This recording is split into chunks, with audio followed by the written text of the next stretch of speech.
sangat-sangat berkontribusi besar bagi SMA Negeri Ploso. Ya, yang saya salut dengan Semanis Not Culture. Ya, Terdapat kabar simpang siur kalau setelah Bapak purna nanti Bapak akan membuat channel YouTube, akan fokus berkarir di YouTube. Apa itu benar, Pak?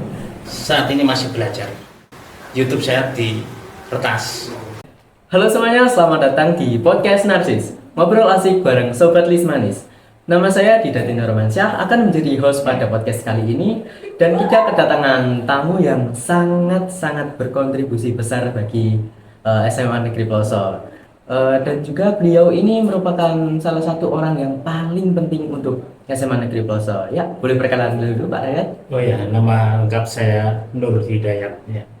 Nur Hidayat, saya lulus S1 dari IKIP Malang, jurusan Pendidikan Bahasa Indonesia tahun 1997. Kemudian lulus S2 dari STIE Indonesia Malang, Manajemen Pendidikan tahun 2010. Baik. Nah, ini Bapak menjabat sebagai kepala sekolah ini sudah berapa tahun ya Pak ya? Saya menjabat kepala sekolah sejak 30 Desember 2009. 30 Desember ya. Berarti sudah kalau 30 Desember 2024 berarti 15 tahun berarti ya. 15 tahun. Ya, hampir 15 tahun. Ya. Berarti bukan waktu yang singkat ya Pak ya? Ya. Nah, boleh Bapak ceritakan perjalanan awal karirnya Bapak, Ya, mulai dari guru sampai menjadi kepala sekolah, atau kalau boleh dari lulus SMA sampai menjadi kepala sekolah sekarang Pak? 1987 lulus S1, 1988 diangkat menjadi guru PNS di Semia Negeri Singaraja atau sekarang menjadi SMK Negeri 1 Singaraja. Nah, kemudian 1994 ya, berarti 6 tahun setelah itu, 1994 saya mutasi ke SMA Negeri Kesamben. Sampai dengan tahun 2009, jadi 14 tahun di SMA Negeri Kesamben, saya diangkat menjadi kepala SMA Negeri Pelandaan. 30 Desember 2009 itu diangkat menjadi kepala SMA Negeri Pelandaan. Kemudian 1 Maret 2013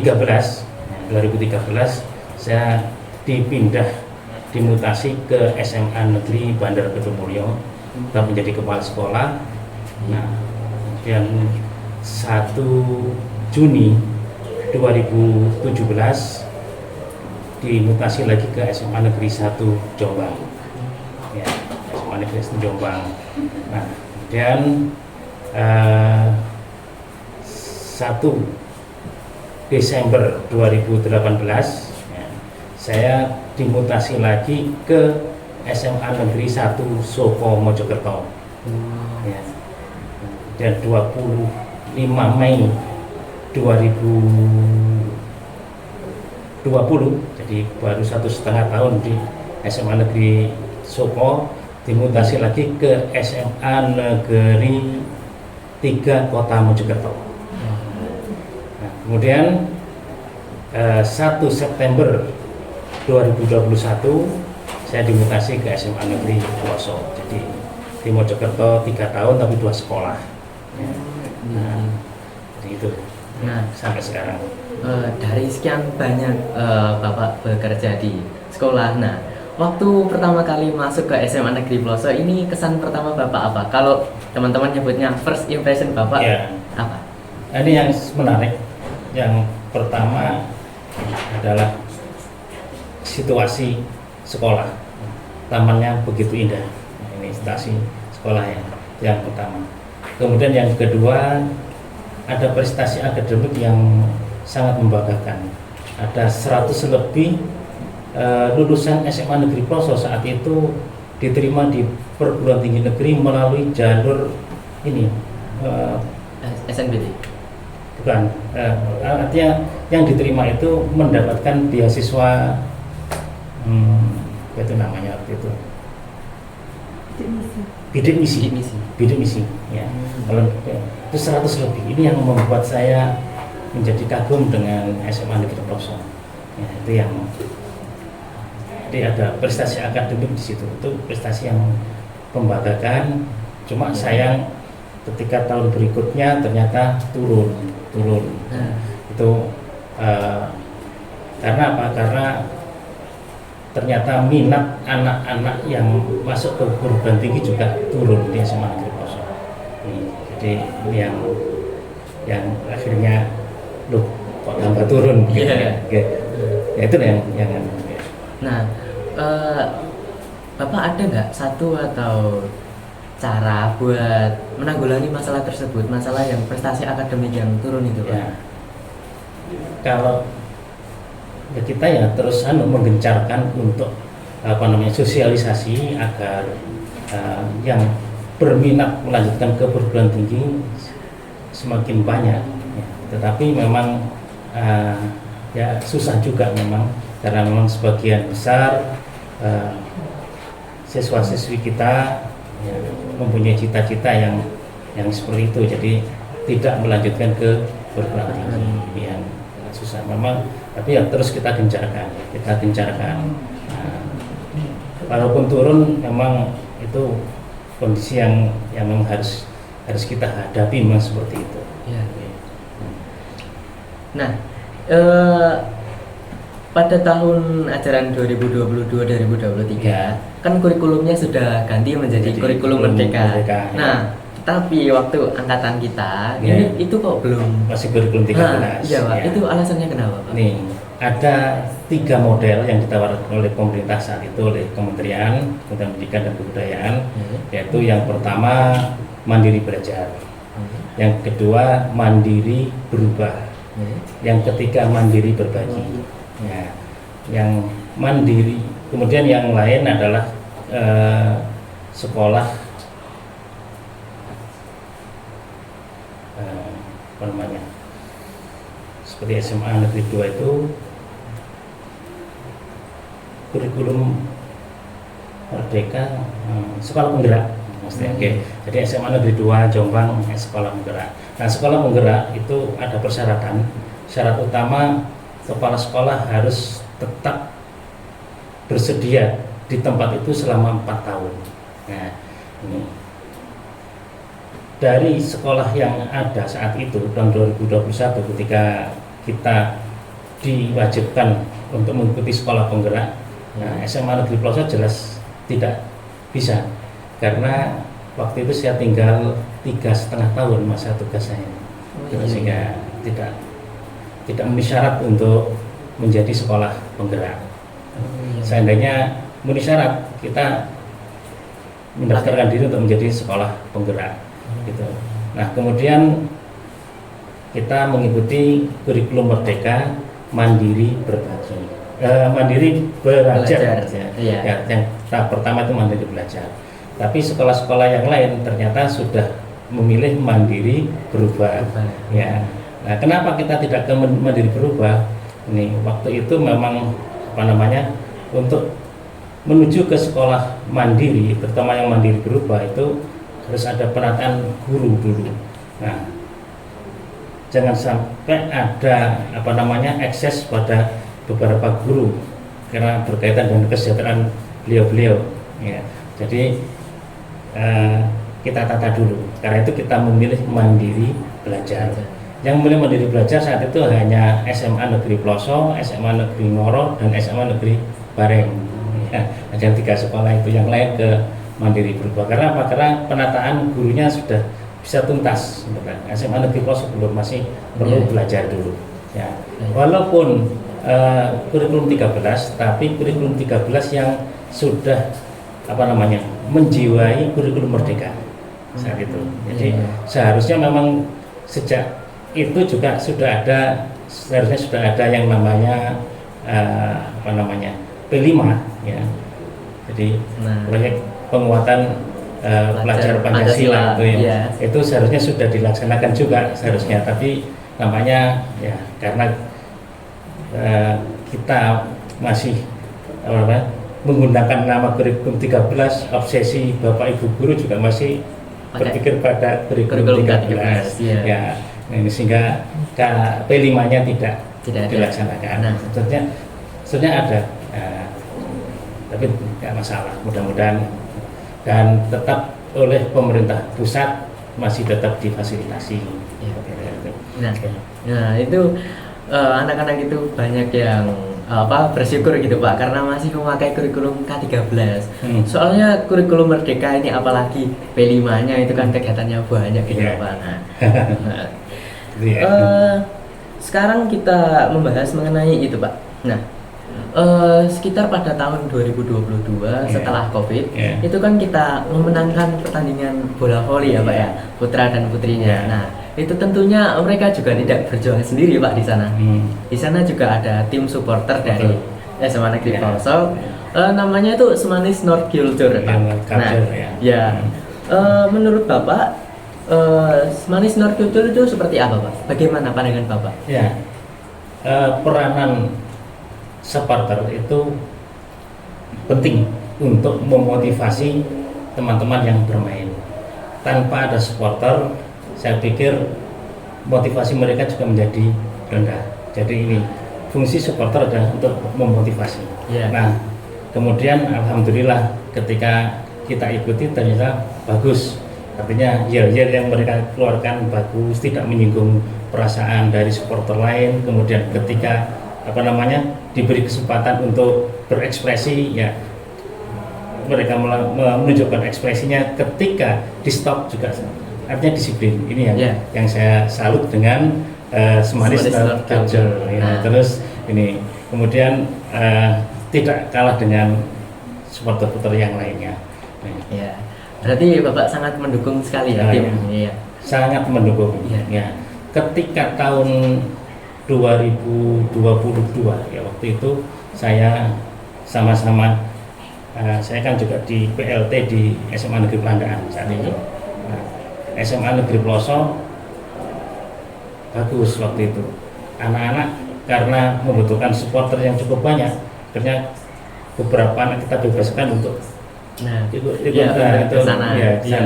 Nah, SMA Negeri Pelandaan waktu itu protes siswa-siswanya, kok kita tidak, akhirnya mereka juga kita kirim ketika tim SMA tampil, kita kirim juga ke sana biar enggak dikira dianggap saya ini delegasi. Ini yang kita akhirnya SMA Pelandaan juga kita kirim dengan pengawalan kerjasama dengan Polsek Pelandaan. Nah, yang SMA Negeri Pelosok karena kita juga sudah koordinasi dengan Polsek saat itu. Nah, alhamdulillah. Namun sayang ketika final waktu itu, saya ada kegiatan di Malang yang harus saya ikuti, mendampingi Bapak Kepala Dinas Pendidikan Provinsi Jawa Timur dan Kepala Cabang Dinas Wilayah Kabupaten Jombang, sehingga harus, karena itu sifatnya harus ya, kami di Malang. Alhamdulillah waktu itu sambutan dari Muspika juga bagus, Pak Camat dan Bapak Kapolsek saat itu hadir. Nah, alhamdulillah saat itu kita bisa menyandingkan dua piala. Jadi piala Bupati untuk Regu Putra dan piala Bupati untuk Regu Putri.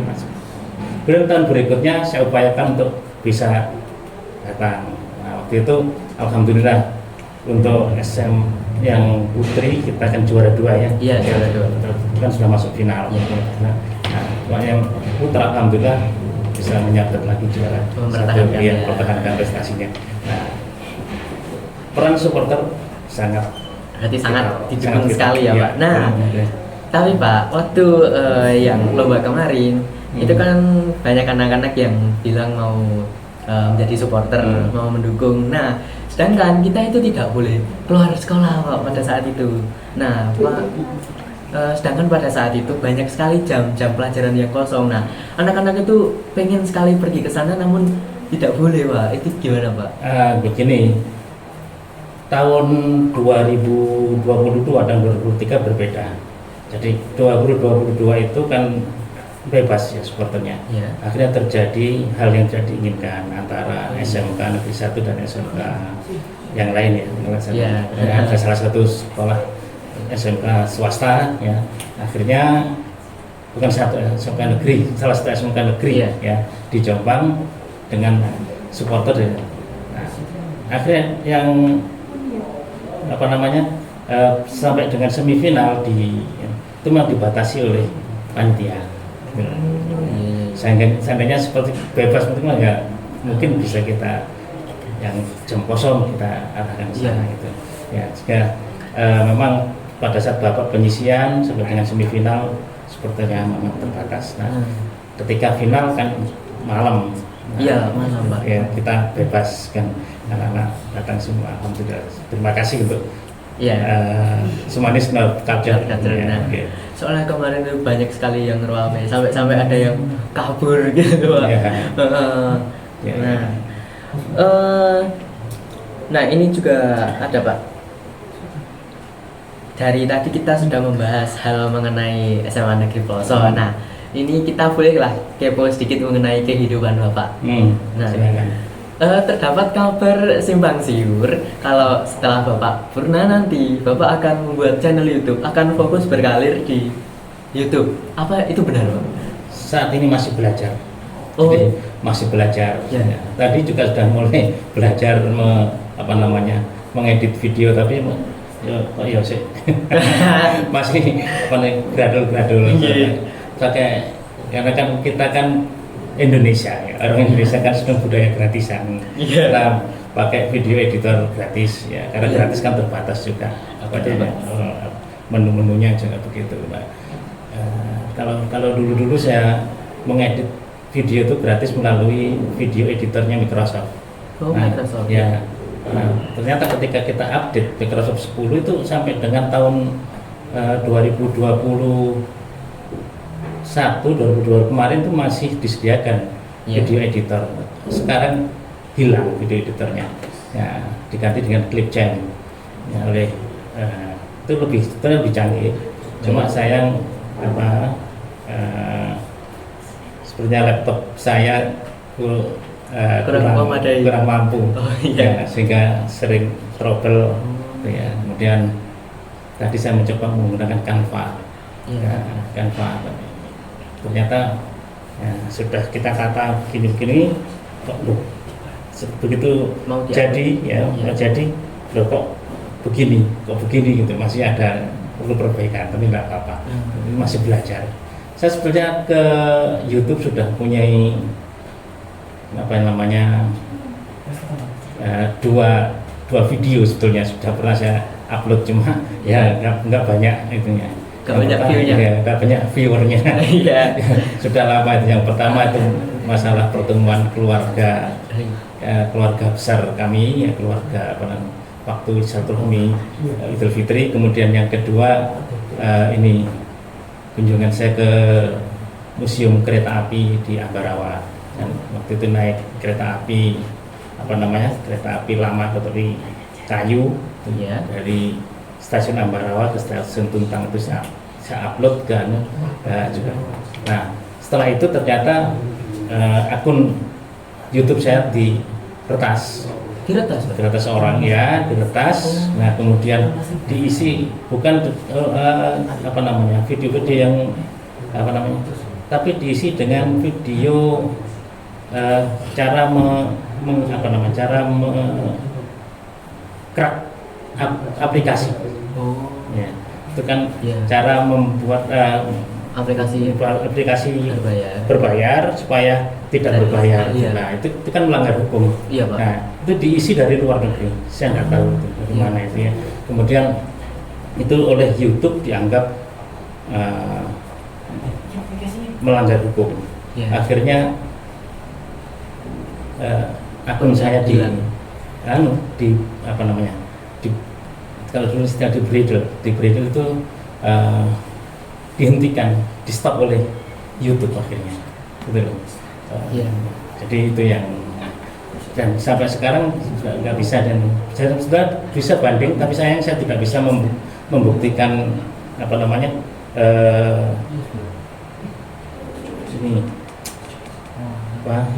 akun asli dengan akun yang palsu tadi itu. Oh iya. link akun palsu dan akun yang palsu, yang asli dan palsu itu bisa membuktikan itu. Ya. Jadi akhirnya ya saya harus membuat akun baru. Masih. Jadi tentunya mulai lagi dari awal ya. Pak? Iya. Iya. Ini Bapak berkarir di YouTube ini sendirian atau dibantu oleh mungkin anak-anaknya? Oh enggak, masih sendiri. Oh, sendirian ya. Ya, Kalau boleh tahu nama channelnya apa Pak? Waktu itu ya saya gunakan NH channel, tapi NH sekarang channel. belum buat channel baru saya. Oh iya. Karena setelah ditutup oleh YouTube itu tadi ya sudah saya belum membuat channel baru. Oh berarti belum memulai lagi? Belum. Tapi sudah mulai belajar lagi. NH channel ya Pak? Ya dulu NH channel. Iya. Ya. Baik. Nah, ini juga jurnalis kan memulai lagi apa yang telah lama hilang seperti Ya. podcast ini. Dulu kan Ya. ini podcastnya sudah ada Pak. Ya. Cuma kita meng-share-nya itu di platform lain yaitu Spotify. Nah, Ya. dan sekarang ini kita muncul lagi dengan gaya yang baru, kita bisa berkarir di YouTube. Nah, tanggapan Bapak mengenai podcast Narsis ini bagaimana Pak?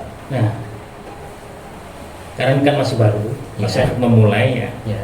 Hanya punya harapan mudah-mudahan podcast Narsis ini terus eksis Ya, amin. Ini yang saya harapkan begitu. Kemudian tolong ini diisi hal-hal yang sifatnya positif. Baik. Jadi Ya. kemudian yang kedua, tolong seperti ini tadi wawancaranya bagus. Iya. Anda sampean memanggil saya Bapak.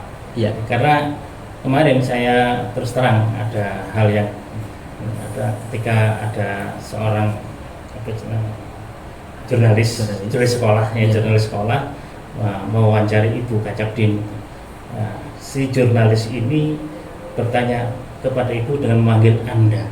Ini jelas Kurang ya kurang sopan. Iya. Sebaiknya apa? Nah, kalau Bapak, wah ini sambil Bapak, kalau perempuan panggil Ibu. Nah, Iya. itu. Jangan sampai menggunakan Alhamdulillah. kata Anda. Tolong ini yang jadi etika Baik. harus kita perhatikan. Iya, baik, Bapak. Siap. Nah, mengenai kelas 10, kelas 11, apalagi kelas 12 yang akan lulus, kira-kira Bapak apa harapan Bapak dan pesan Bapak buat mereka? Ya, untuk kelas 12 ya tentu harapan karena SMA itu lulusannya diharapkan melanjutkan ke perguruan tinggi ya, yang diterima di perguruan tinggi lebih banyak daripada tahun lalu. Entah itu melalui jalur SNMPTN maupun yang melalui jalur UTBK. Jadi kalau masih belum ya nanti bisa dari mandiri nggak masalah ya. Jadi yang penting banyak yang diterima di perguruan tinggi negeri atau kalau toh di perguruan tinggi swasta ya perguruan tinggi swasta yang mempunyai nama yang sudah baik. Ya. Kalau pesannya buat kelas 10 dan kelas 11? Kelas 10 dan kelas 11 terus belajar keras ya.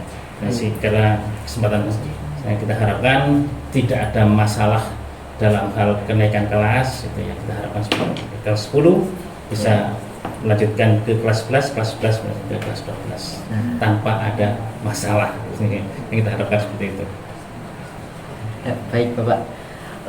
Tadi kan sudah dari kelas 10, 11, 12. Nah, sebentar lagi Bapak juga akan purna. Pesan dan harapan apa yang ingin Bapak sampaikan kepada SMA Negeri Pelosok? Ya. Jelas, yang pertama kondisi lingkungan. Kondisi lingkungan SMA Negeri Pelosok sudah bagus, tolong dipertahankan dan lebih diperbaiki lagi.